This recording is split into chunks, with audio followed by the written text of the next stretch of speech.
اور یہ ننگے پاؤں چلنا تواضع اور عاجزی اور زیادتی اجر و ثواب کی طلب کے لیے ہوتا تھا.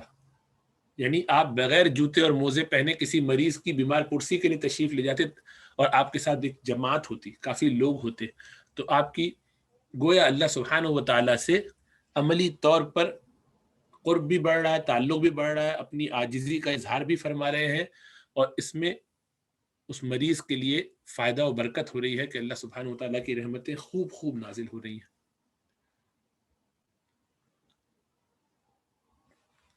ابن سعد نے طبقات میں رسول اللہ صلی اللہ علیہ وسلم کے نعل مبارک کی 3 صفات بیان کی ہیں. ایک تو یہ کہ وہ باریک, یعنی اس کا بیچ کا حصہ تھوڑا پتلا تھا, جو پہلے تذکرہ ہو چکا, اور دوسرا یہ کہ آگے کا حصہ زبان کی طرح ہوتا تھا, شکل اس کی, ہیئت اس کی ایسی تھی, اور ایک یہ کہ ایک اس کے پیچھے عقب, یعنی جو سٹریپ ہے, ایک سٹریپ ایڑھی کے لیے بھی ہوتا تھا. یہ بھی بعض روایتوں سے پتہ چلتا ہے کہ آگے کے 2 قبالے تو تھے, ایک سٹریپ پیچھے بھی ہوتا تھا. تو بعض میں ہوتا ہوگا, بعض دفعہ نہیں بھی ہوتا ہوگا, کچھ میں. آپ صلی اللہ علیہ وسلم نے باقاعدہ تعلیم فرمائی کہ ہم جوتے پہنا کریں. پھر فرمایا کہ جو جوتے پہنا ہوا ہوتا ہے وہ آدمی گویا سوار ہے, یعنی پیدل آدمی ننگے پیر, اس زمانے میں رواج تھا, لوگ آسانی سے ننگے پیر گھوم لیا کرتے تھے, گرم ہوتا تھا, اس کے باوجود کچھ باندھ لیا, کپڑا ہی پہن لیا ہلکا سا, لیکن ظاہری بات اس میں آدمی بہت دور تک چل نہیں سکتا, ٹھوکریں لگ رہی ہیں, زخم بھی ہو سکتا ہے. وہ عادی تھے ان سب چیزوں کے, مضبوط لوگ تھے, لیکن اس کے باوجود گرم زمین پر کتنی دیر چلیں گے. تو آپ نے فرمایا کہ جو شخص جوتا پہن لے, نعل پہن لے, تو وہ تو گویا لا یزال راکبا, وہ تو گویا ایسا ہے جیسے کہ سواری پر ہے, اس کے بعد وہ خوب چل سکتا ہے اس میں. اور اس میں ایک بڑی شان عبداللہ ابن مسعود رضی اللہ تعالیٰ عنہ کی ہے, جو جلیل القدر صحابی رسول بھی ہیں. ابتدائے اسلام میں رسول اللہ صلی اللہ علیہ وسلم کے ساتھ شریک ہوئے, آپ کی صحبت اختیار کی, اور آپ کے گھر میں بلا تکلف آنا جانا. آپ کو یہ واحد صحابی ہے جن کو اجازت تھی, بغیر اجازت لیے آ جاؤ, جس وقت چاہو آؤ. ایسا کہ دیگر صحابہ کرام جو نئے آتے تھے وہ کبھی فرماتے ہیں کہ ہمیں ایسا لگتا تھا کہ گویا رسول اللہ صلی اللہ علیہ وسلم کے گھر والے ہیں, آپ کے خاندان والے ہیں, یعنی اتنا زیادہ آنا جانا, اتنا زیادہ بے تکلفی کا اور محبت کا تعلق تھا. سبھی صحابہ سے مختلف عنوانات پہ رسول اللہ صلی اللہ علیہ وسلم کی نسبتیں اور تعلقات تھے.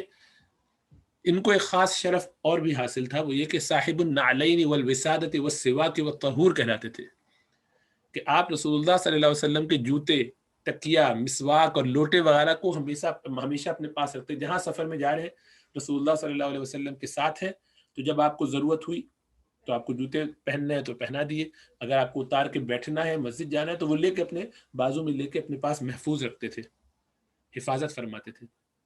تو بڑی نصیب کی بات ہے, بہت اونچی شان ہے. آپ صلی اللہ علیہ وسلم جوتا پہننے میں یہ باقاعدہ فرمایا کرتے تھے کہ دائیں طرف سے پہنو, اور ہر کام میں آپ کو تیمن پسند تھا. تیمن کا مطلب ہر چیز میں سیدھی طرف سے کام کیا جائے. مولانا شفیع تھانوی صاحب رحمۃ اللہ علیہ نے زاد السعید میں نیل الشفاء بنعل المصطفیٰ, رسول اللہ صلی اللہ علیہ وسلم کے جوتوں کی, آپ کے نعل مبارک کی جو فضائل ہیں, اس کی جو برکتیں ہیں, اس سے جو اس کے نقشے کی بھی برکتیں ہیں, وہ تفصیل سے بیان فرمائی ہیں. تو اس میں وہ فرماتے ہیں کہ ان دنوں ہم لوگوں کی کثرت معاصی سے جو کچھ پریشانیاں, مشکلات میں آسان کر کے بیان کر رہا ہوں, ظاہر ہے اس کا علاج اصل تو یہ ہے کہ اعمال کی اصلاح کی جائے اور توبہ استغفار کیا جائے. لیکن ہم لوگوں کے قلب اور زبان کی جو کیفیت ہے معلوم ہے. البتہ اگر کوئی وسیلہ قوی ہو تو اس کی برکت سے حضور قلبی میسر آ جائے, یعنی نماز میں دل نہیں لگتا, عبادات اس طرح سے نہیں کر پا رہا, یا دل نہیں لگ رہا ہے عبادات میں, یا نمازیں قضا ہو رہی ہیں, دیگر فرائض کوتاہیاں ہو رہی ہیں, بندوں کے حقوق میں کوتاہیاں ہو رہی ہیں, تو فرماتے ہیں کوئی ایسا وسیلہ قوی حاصل ہو جائے تو اس سے برکت ہو جاتی ہے, اس سے بہت ساری جو کمزوریاں, کوتاہیاں ہیں, ذہن ادھر منتشر رہتا ہے, اس میں ایک گنا عافیت ہو جاتی ہے. تو فرماتے ہیں کہ یہ تجربہ ہے بزرگان دین کا کہ نقشہ نعل مقدس صلی اللہ علیہ وسلم، رسول اللہ صلی اللہ علیہ وسلم کے جو مقدس نعلین ہے، اس کا نقشہ بھی یہ بہت ہی قوی البرکت ہے، سریع الاثر ہے. کہتے ہیں کہ علماء نے، بزرگان دین نے اس کو بہت فائدہ مند پایا ہے. تو فرماتے ہیں کہ اس لیے اسلامی خیر خواہی کے باعث یہ میں آپ کو مختلف اس کے فضائل لکھ رہا ہوں، بتا رہا ہوں. جیسے کہ امام زین الدین عراقی نے، یہ محدث ہیں، بہت بڑے امام ہیں، یہ انہوں نے سمجھایا، بتایا، لکھا ہے اس کو باقاعدہ. فرماتے ہیں کہ اس کو اپنے پاس رکھنا چاہیے، اہتمام کرنا چاہیے، اس کے فوائد ہوں گے. اور اس کا طریقہ بھی لکھا. گو یہ مسنون نہیں ہے، کوئی ضروری نہیں ہے، اس میں غلو نہیں کرنا چاہیے، بہت زیادہ صبح شام یہ ایسا نہیں طاری کر لینا چاہیے، لیکن اس کے فضائل چونکہ بہت ہیں تو اس کا اہتمام بھی کرنا چاہیے، اس کو بالکل متروک بھی نہیں کرنا چاہیے. تو بہتر ہے کہ آخر شب میں اٹھ کر وضو کر کے تہجد جس قدر ہو سکے پڑھے. اس کے بعد 11 بار درود شریف، 11 بار کلمہ طیبہ، 11 بار استغفار پڑھ کر اس نقشے کو با ادب اپنے سر پر رکھے اور خوب گریہ و زاری کے ساتھ اللہ سبحانہ و تعالیٰ سے عرض کرے کہ الہی میں جس مقدس پیغمبر صلی اللہ علیہ وسلم کے نقشہ نعل شریف کو سر پر لیے ہوئے ہوں، ان کا ادنا درجے کا غلام ہوں، الہی اس نسبت غلامی پر نظر فرما کر اس برکت بابرکت نعل کی توفیق کے اس کی وجہ سے میری فلاں حاجت پوری فرما دی. لیکن مگر خلاف شرع کوئی حاجت طلب نہ کرے، پھر سر پر سے اس کو اتار کر اپنے چہرے پر ملے اور بہت محبت سے اس کو بوسہ دے کر مزید اگر کچھ اشعار وغیرہ یاد ہوں، بزرگوں کے لکھے ہوئے خود یاد ہوں، تو ان کو بھی پڑھے تاکہ اس سے عشق محمدی دل میں خوب پیدا ہو. فرماتے ہیں کہ انشاءاللہ تعالی عجیب کیفیت پائے گا. ظاہری بات ہے، اس کے لیے یہ ذہن میں رہے کہ یہ کوئی مسنون طریقہ نہیں ہے، یہ ایک علاج ہے. جو ہجوم ہو جاتا ہے مختلف پریشانیوں کا، وہ جو انتشار ہو جاتا ہے بہت سارے خیالات کا، ذہن ادھر ادھر رہتا ہے، توجہ نہیں بنتی، تو اس میں یہ مجرب ہے. بہت سے بزرگوں نے لکھا ہے اس کے بارے میں.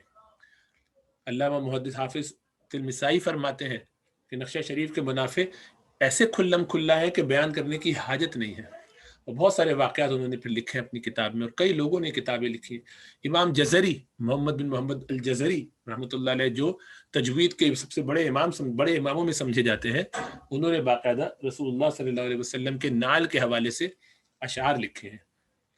یا طالبا تمثال نعل نبیہ ہا قد وجدت الی اللقاء سبیلا، ہے طلب کرنے والے نقش نعل شریف اپنے نبی صلی اللہ علیہ وسلم کے آگاہ ہو جا، تحقیق پا لیا تو نے اس کے ملنے کا راستہ. پس رکھ اس کو سر پر اور خضوع کر اس کے لیے، فاجعلہ فوق الرأس واخضعا لہ وتغال فیہ واولد التقبیلا، اور مبالغہ کر خشوع میں اور خضوع میں اور اس کو بوسے دے. من يدعي الحب الصحيح فإنه يثبت على ما يدعيه دلیلا، جو شخص دعوے کرے سچی محبت کا، پس وہ بے شک قائم کرتا ہے اپنے دعوے پر دلیل، یعنی اس کو بوسہ دے کر. اسی طرح محمد الجمازی الحسین المالکی، ان کے بھی اسی طرح سے بہت سارے قصیدے ہیں جس میں انہوں نے نعل مبارک کے بارے میں بیان فرمایا. اب اس کی کچھ احادیث پڑھ لیتے ہیں انشاءاللہ تعالی. وبسند متصل منا الى امیر امام ابی عیسیٰ محمد بن عیسیٰ الترمذی رحمۃ اللہ علیہ قال باب ما جاء في نعل رسول الله صلى الله عليه وسلم. وبه قال حدثنا محمد بن بشار قال حدثنا ابو داود قال حدثنا همام عن قتادة قال قلت لأنس بن مالك رضي الله عنه كيف كان نعل رسول الله صلى الله عليه وسلم قال لهما قبالان. قتادہ فرماتے ہیں رحمۃ اللہ علیہ، بڑے تابعی ہیں، کہ میں نے انس رضی اللہ تعالیٰ عنہ سے پوچھا، جو رسول اللہ صلی اللہ علیہ وسلم کے 10 سال صحبت میں رہے ہیں، ان کے خادم کی حیثیت سے 10 سال کی عمر میں گئے تھے. ان کی والدہ ام سلیم نے رضی اللہ تعالیٰ عنہ حضور صلی اللہ علیہ وسلم کی خدمت میں بھیجا تھا. 10 سال سیکھتے رہے، پڑھتے رہے، آپ سے بہت حاصل بھی کیا، بہت کچھ، اور بہت کچھ فائدے اٹھائے. تو یہ بڑی صحبت تھی ان کے پاس. بہرحال فرمایا کہ میں نے پوچھا اپنے استاد انس بن مالک سے کہ رسول اللہ صلی اللہ علیہ وسلم کی نعل مبارک کیسے تھے. فرمایا اس میں قبالان تھے، یعنی اس میں 2 تسمے تھے. اور یہ بھی فرمایا، یعنی ابن عباس رضی اللہ تعالیٰ عنہ نے اگلی حدیث کے اندر وبی قال حدثنا ابو قریب محمد بن العلاء قال حدثنا وكيع عن سفيان عن خالد الحذاء عن عبد الله بن الحارث عن ابن عباس رضی اللہ تعالیٰ عنہما قال كان لنعل رسول الله صلی اللہ علیہ وسلم قبالان مثنی شراکهما کہ رسول اللہ صلی اللہ علیہ وسلم کے نالے مبارک میں قبالان یعنی دو تھے، ڈبل شراک اس کے تسمے دوہرے تھے.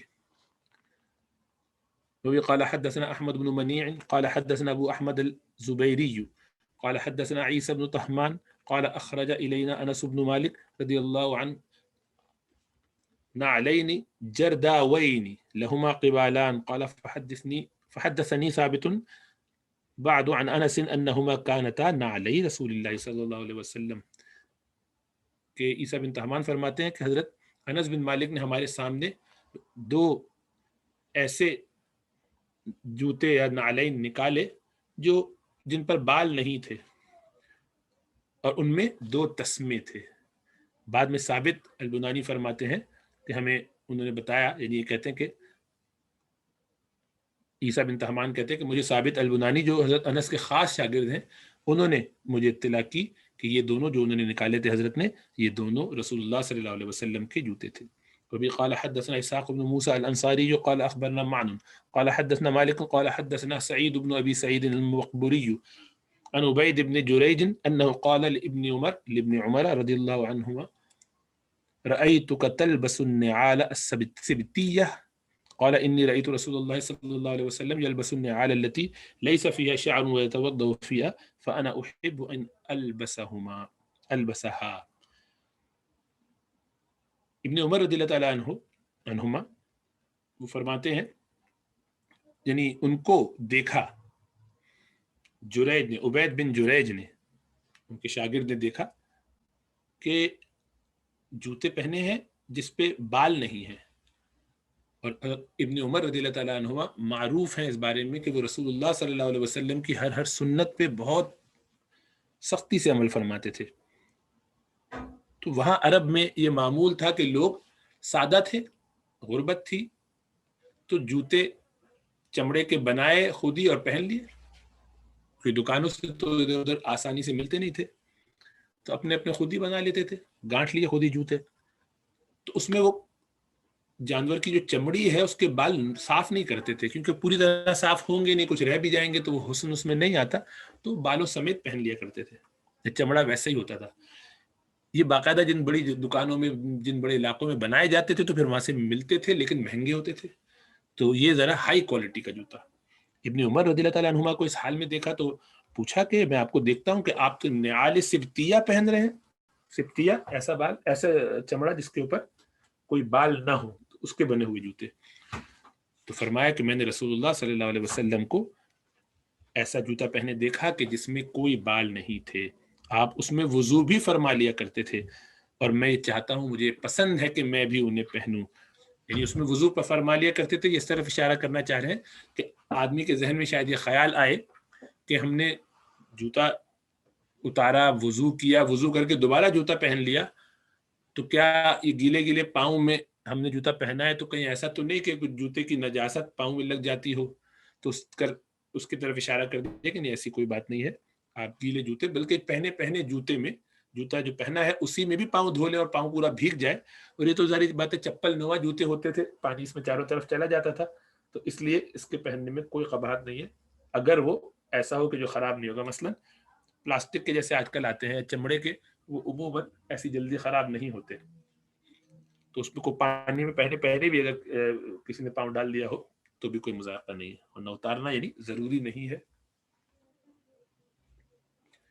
وقال حدثنا اسحاق بن منصور قال حدثنا عبد الرزاق عن معمر عن ابن ابي ذئب عن صالح مولى التوأمة عن ابي هريرة رضي الله عنه قال كان لنعل رسول الله صلى الله عليه وسلم قبالان. یہ صالح جو کہ مولا توأمہ ہے، توأمہ یعنی وہ جڑواں جو تھی ان کے آزاد کردہ غلام، فرماتے کہ ابو ہریرہ رضی اللہ تعالیٰ عنہ سے روایت کرتے ہوئے کہ رسول اللہ صلی اللہ علیہ وسلم کے نال مبارک میں قبالان تھے، یعنی دو اس میں تسمے تھے. قال حدثنا احمد بن منيع قال حدثنا ابو احمد اخبرنا سفيان عن السدي حدثني قال حدثني من سمع عمرو بن حريث يقول رأيت رسول الله صلی اللہ علیہ وسلم يصلي في نعلين مخصوفتين، کہ رسول اللہ صلی اللہ علیہ وسلم کے بارے میں فرماتے ہیں کہ آپ کو ایسے جوتے رسول اللہ صلی اللہ علیہ وسلم کے پاس تھے کہ جو مخصوفتین، تو مخصوف کے مختلف معنی آتے ہیں. ایک اس کا معنی یہ ہے کہ جس کو ٹاکا گیا ہو، یعنی جس میں پیوند لگا ہوا ہو، پیوند لگا ہوا. تو جوتے کو خود ٹاک لیا کرتے تھے، اور ایک حدیث میں آپ نے یہ پڑھا ہے پہلے کہ رسول اللہ صلی اللہ علیہ وسلم پیوند لگا لیا کرتے تھے خود ہی اپنے جوتوں میں.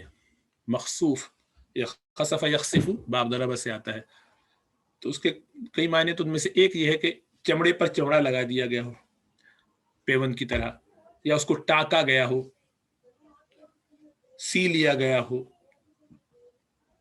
تو گویا سلے ہوئے، جو دوہری تلی والے، اس کا تلا جو ہوتا ہے وہ ڈبل دوہری تلی والے. تو مختلف اس کے معنی کیے جا سکتے ہیں اور سب درست ہیں. جو ایک روایت ہے جس میں یہ آیا ہے کہ رسول اللہ صلی اللہ علیہ وسلم اپنے کپڑے خود سے لیتے تھے اور اپنے جوتے کو خود پیون لگا لیتے تھے، کنویں سے پانی بھی خود ڈول سے نکال لیا کرتے تھے. تو بہرحال یہ حدیث ہے، لیکن یہ حدیث جو ہے وہ گو اس سند میں تو کمزور ہے اس معنی کے حساب سے، لیکن اس کی تائید اور دوسری روایات سے ہو جاتی ہے. تو اس لیے یہ بات درست ہے کہ رسول اللہ صلی اللہ علیہ وسلم گھر کے کام کاج میں اپنے ذاتی کام وغیرہ خود کر لیا کرتے تھے، بہت اس میں تکلف نہیں فرماتے تھے کہ دوسرے ہی کریں گے، ان کے لیے تو کوئی بات.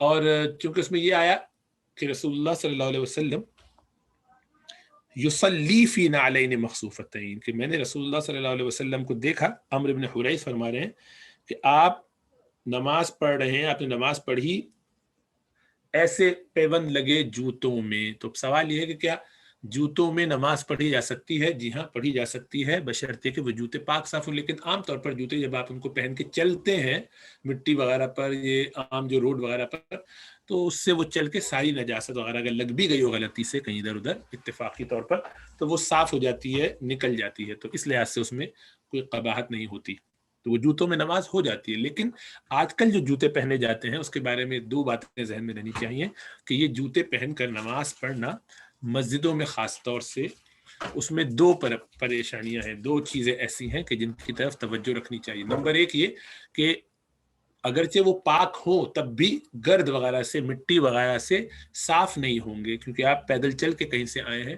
اور آج کل مساجد ان کا فرش ایسا نہیں ہوتا کہ جو مٹی اور گرد وغیرہ اس میں لگی ہوتی ہے، کھلا ایک علاقہ ہو، گھاس پھوس ہو، بلکہ آپ دیکھتے ہیں کہ باقاعدہ اس کو بہت اچھے طریقے سے مینٹین کیا جاتا ہے. اس میں کارپٹس ہوتی ہیں، یا وہ اگر وہ ووڈن فلور ہے، یا بہت اچھے اہتمام کے ساتھ صاف ستھرا اس کو کیا جاتا ہے. تو چونکہ اس میں گرد لگنے سے اللہ سبحانہ و تعالیٰ کے گھر کو جس کو پاک صاف رکھنا چاہیے، اس میں ناپاکی نہ صحیح لیکن گرد کا بھی لانا یہ بھی مناسب نہیں ہے. اس سے دوسروں کو تکلیف ہوگی.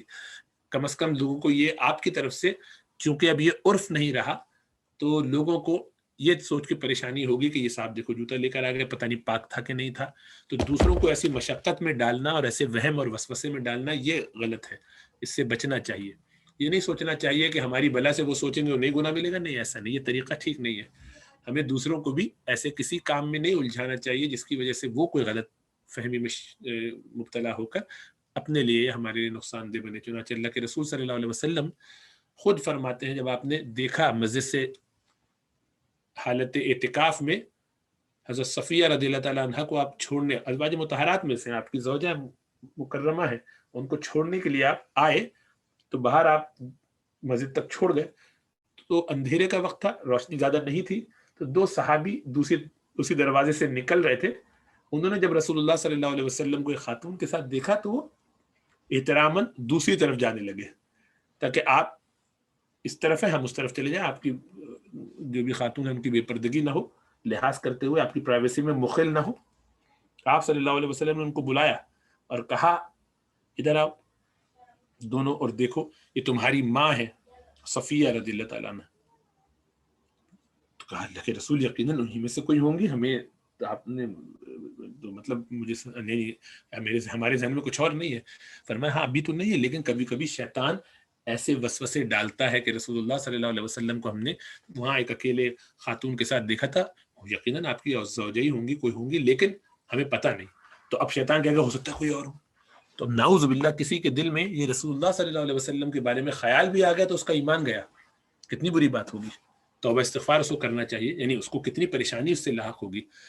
خیال لائے گا تو نقصان ہوگا، ایسے خود آ جانے سے تو نہیں ہوتا، لیکن کہنے کا مطلب یہ کہ اس کے لیے کتنی تکلیف دہ بات ہوگی کہ ایسا اس کے ساتھ ہو گیا.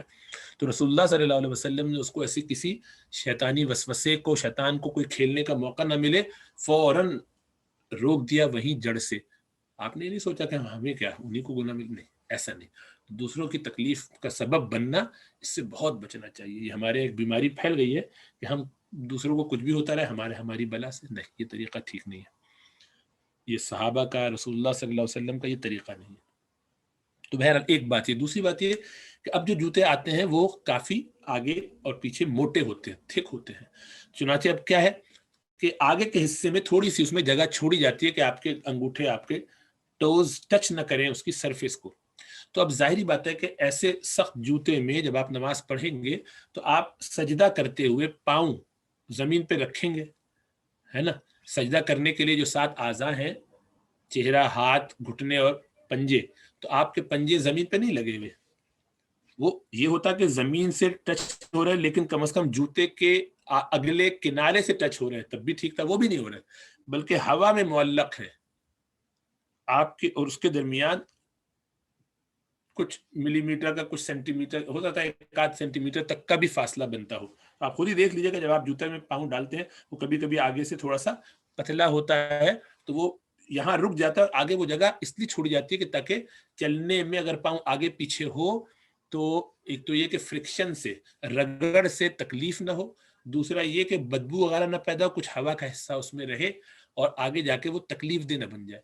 تو ایسے جوتے ہیں کہ جن میں آپ کے جب آگے ٹوز آج کل ٹچ ہی نہیں ہوتے، تو اب گویا زمین کے اور آپ کے پنجوں کے درمیان ایک خلا بھی ہے، ایک موٹی سی جوتے کی جو بھی لیئر ہے وہ بھی ہے، لیکن اور بیچ میں ہوا بھی. اگر آپ اس لیئر کو ٹچ کر رہے ہوں تب تو ٹھیک ہے، اس لیے کہ زمین سے ڈائریکٹ نہیں لگ رہا ہے، کوئی بات نہیں. کارپیٹ پہ بھی نہیں لگ رہا ہے ڈائریکٹ، کوئی بات نہیں. لیکن جوتا تو لگ رہا ہے کارپیٹ سے، اور کارپیٹ سے آپ لگے ہوئے ہوں. ایز لانگ ایز کہ آپ کے وہ پنجے، آپ کے سارے اعضاء ڈائریکٹلی کسی نہ کسی چیز سے لگے ہوں، جو اس سے لگا ہو اور وہ اس سے لگ کر الٹیمیٹلی ہر چیز زمین سے لگ گئی ہو، تو پھر آپ کا یہ حکم جو رسول اللہ صلی اللہ علیہ وسلم کا ہے کہ ان چیزوں کو زمین پہ لگا کے سجدہ کرنا ہے، وہ پورا ہو جائے گا.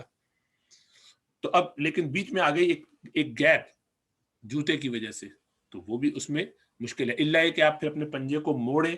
ابھی اتنے مضبوط جوتے ہوتے ہیں بعض اوقات کہ مڑتے نہیں ہیں، اور موڑنے میں آپ کا دل بھی دکھے گا کہ میرا نیا جوتا یا قیمتی جوتا ہے، میں اس کو موڑ رہا ہوں تو یہ خراب ہو جائے گا. تو ایک ایسا کام کرنے سے اپنے آپ کو بچانا چاہیے کہ جو دوسروں کو پریشانی میں ڈالے یا خود آپ کو نماز میں پریشانی میں ڈالے، اور شاید نماز میں کوفت بھی ہو آپ کو، کیونکہ جوتوں پر بیٹھنا آسان نہیں ہے. برابر والا آپ کے قریب، آپ اتفاق سے کھڑے ہوتے ہوئے غلطی سے اس کے پاؤں پہ کھڑے ہو گئے، آپ کے تو جوتے نے اس کی جان نکال دی. تو آپ تکلیف کا سبب بن رہے ہیں لوگوں کے لیے، تو آپ کو فائدہ کیا ہوگا، ثواب کیا حاصل ہوگا. وہ بھی قال حدثنا اسحاق بن موسى الانصاری قال اخبرنا معن قال اخبرنا مالك عن ابي الزناد عن الاعرج عن ابي هريره رضي الله تعالى عنه وعنهم ان رسول الله صلى الله عليه وسلم قال لا يمشين احدكم في نعل واحد لينعلهما جميعا او ليحفهما جميعا. قال حدثنا قتيبة عن مالك عن ابي الزناد نحوه. تو اس حدیث میں رسول اللہ صلی اللہ علیہ وسلم فرماتے ہیں کہ تم میں سے کوئی نہ چلے ایک جوتے میں، چاہیے کہ اتار دے، چاہیے کہ ان دونوں کو پہن لے یا ان دونوں کو اتار دے. یعنی دونوں پہنو یا دونوں اتارو، یعنی ایک جوتا خالی پہن کے نہ چلو.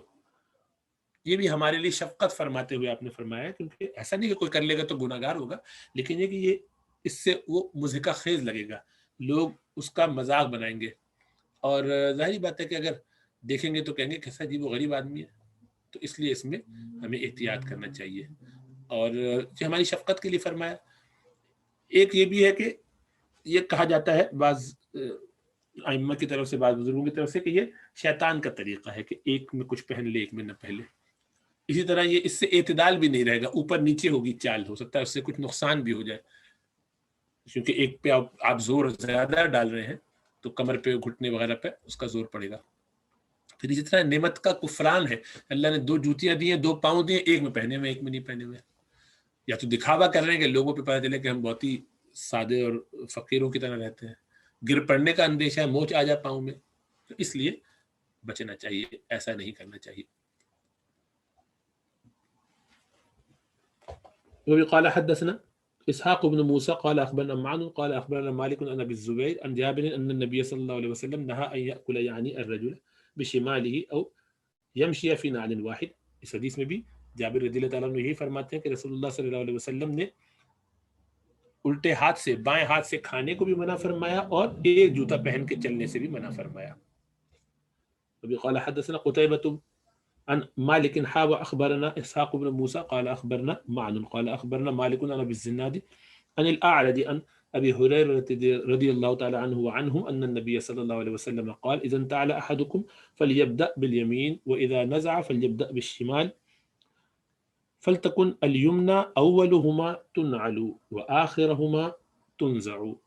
کہ رسول اللہ صلی اللہ علیہ وسلم نے ادب بتایا کہ جوتا پہننے کا طریقہ کیا ہے۔ فرماتے ہیں کہ جیسا ابو ہریرہ رضی اللہ تعالیٰ عنہ کی روایت ہے کہ جب تم میں سے کوئی جوتا پہنے تو اس کو چاہیے کہ دائیں طرف سے شروع کرے، اور جب اتارے تو چاہیے کہ شروع کرے بائیں طرف سے، اور ہو یہ کہ اس کا سیدھا والا شروع میں آئے، اور یعنی اب اول ہو وہ پہننے کے حساب سے، اور اتارنے کے حساب سے وہ آخر ہو۔ اتارنے میں ہر چیز الٹی طرف سے، پہننے میں ہر چیز سیدھی طرف سے۔ یہ خالی جوتے ہی میں نہیں، کپڑے میں، لباس میں، آستین میں ہاتھ ڈال رہے ہیں تو دونوں ہی میں ڈالنا ہے۔ سنت کے مطابق کریں گے تو ثواب مل جائے گا، نبی کی طریقے کو اختیار کریں گے تو اللہ سبحانہ وتعالیٰ کی محبت مل جائے گی۔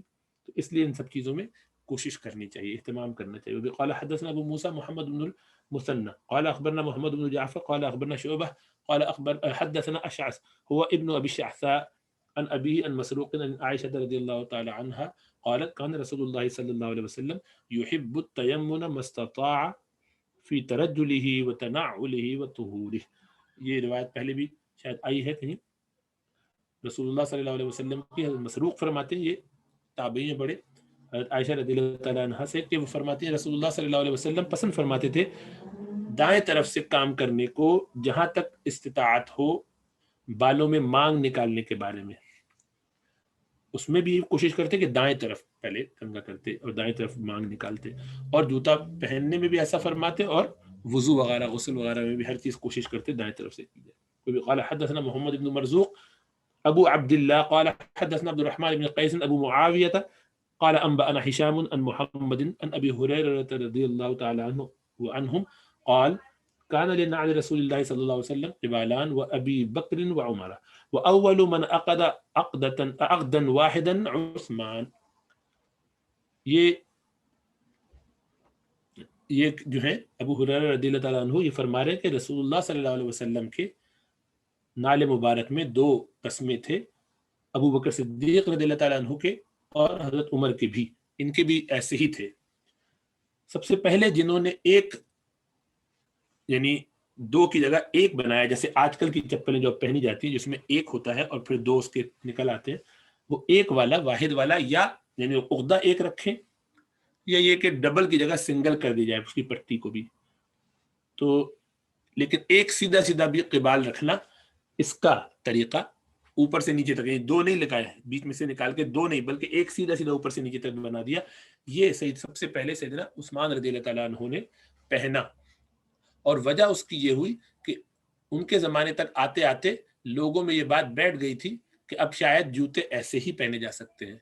یہ سنت بھی ہے، اس کی فضیلت بھی ہے، لیکن جب کسی چیز کو، سنت اور مستحب عمل کو بہت شدت سے کیا جانے لگے اور اس کو لوگ لازمی سمجھنے لگے، تو پھر اس کے واجب ہونے کو سمجھانے کے لیے کہ نہیں یہ واجب نہیں ہے، اس کو ترک کیا جاتا ہے کبھی۔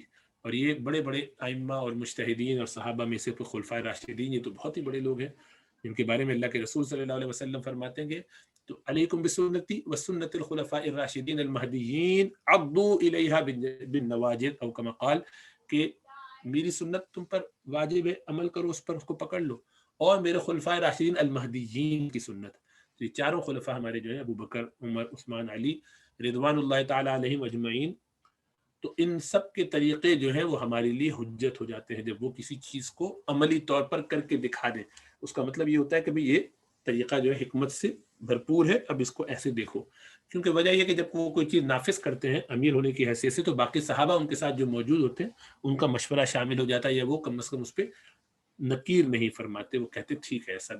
تو اس سے یہی سمجھانا چاہتے تھے کہ یہ لازم نہیں ہے، اور اس وجہ سے الحمدللہ عافیت کا معاملہ ہوا.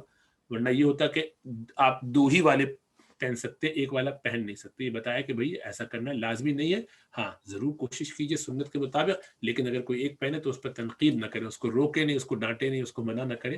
اللہ سبحانہ وتعالی ہمیں عمل کرنے کی توفیق عطا فرمائے. اقول قولی هذا واستغفر الله لي ولكم ولسائر المسلمين فاستغفروه انه هو الغفور الرحيم. والسلام علیکم ورحمۃ اللہ وبرکاتہ.